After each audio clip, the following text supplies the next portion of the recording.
Hey guys, it's me Zachariyah, and I'm here with my recap for Big Tips Texas. Um, I know I look like Pee Wee Herman right now. I just realized that I totally look like Pee Wee Herman, but it's all good. Um, Hopefully I won't sound muffled on this one because I have the microphone pointed the right way. If I do, I'm calling Apple up. But anyway, so this episode. I love Big Tips Texas. I do. I love anything Texas. Texas is my state. I love my state. Um, but let's just jump to the recap. First of all, I want to say I did not expect Mimi to be that tiny. Like, I don't know, for some reason I thought she was gonna be, some tall glamazon. Not that she's not cute, because she's cute, but I didn't expect her to be that tiny. Um, and Marcy, that little thing drives that big ass Hummer. That is just so funny to me. Like, I don't know if it's hers or not, but she was driving the hell out of that Hummer. And I know not to mess with Marcy because she can shoot a gun. And honey, I ain't trying to get shot. So I thought that was so cute. She was like, you know what, I got this. I'm gonna shoot this, and she was getting it. She was getting it. I officially love Morgan the granddad because I want a granddad that just lets me invite my friends over to the ranch and shoot guns. Like, can I be a part of your family, Morgan? Like, seriously. But speaking of Morgan, let's start with her. I cannot believe them people try to sell her a blind, pigeon-toed horse. A blind, pigeon-toed horse.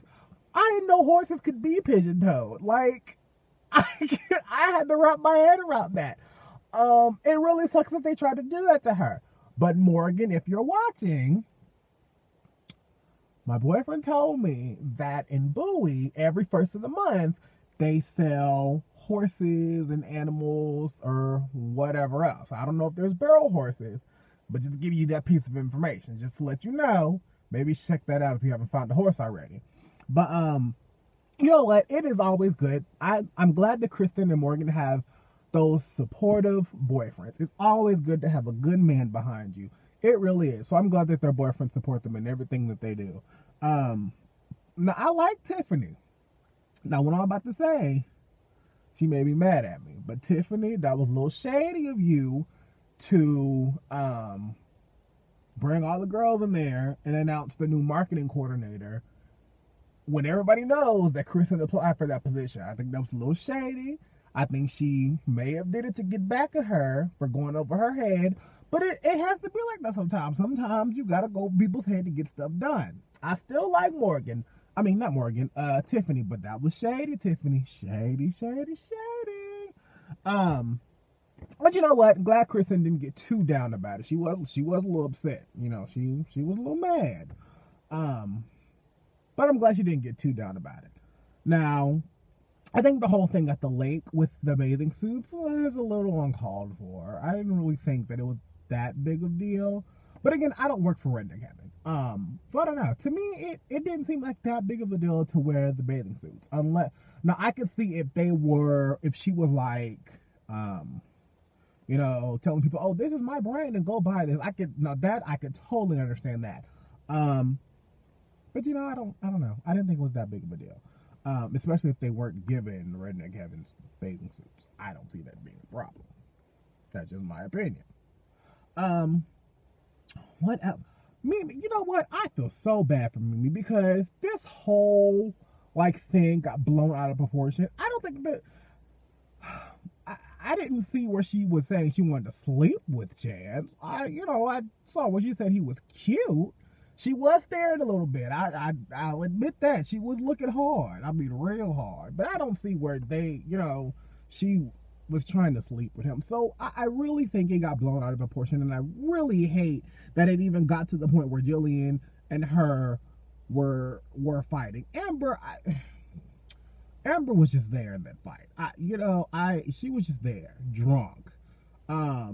So, yeah. I don't know. I hate that. I really feel bad for Mimi because I really think it got blown out of proportion and it really shouldn't have. Sabrina, I love Sabrina. She is so determined to go to college and I love it. And if I had enough money, Sabrina, I would donate to your college fund and help you get to Harvard. I really would. I really, really like her determination. I like Sabrina a lot. She seems like the most level-headed person. So far. Can't say, later on, but so far. I'm trying to think if I'm Mercedes, we're not seeing a lot of her. I don't know why. But I don't know. I'm sorry, somebody was texting me. But we haven't seen a lot of Mercedes a lot. So hopefully they'll show more of her. Claire, we see Claire on like every episode, but it's just like she's just been just there so far. It hasn't been anything like the other girls have, like going on outside of the bar. Don't get me wrong, I love all of them. I'm just making an observation, just saying. Some of the girls just seem like they're just there. But I think that's all I have for this recap. Just a few quick observations that I saw. If y'all are watching, I just would like to come and hang out with y'all one day, or sit and watch a new episode one Wednesday. Just saying, it's a long shot, but you never know. Putting myself out there. But I think that's really all I have for y'all. Oh, no, I don't. I'm lying. I will say, the whole fight, I don't know if Amber was drunk, but it is good that she and Morgan kind of put aside their differences. Hopefully it'll last, because people say, okay, well, I got your back, and then they're fighting the next day. So hopefully it'll last. I hate that it took that for them to put their petty stuff aside. But I really want that to get straightened out with Mimi, because I really feel bad for her. She didn't say she wanted to sleep with the man. But okay, anyway, I'm done. But that's all I have. Subscribe below. Oh, subscribe to my channel. Comment below. Follow me on Twitter. I gotta get back to work. So bye, Felicia.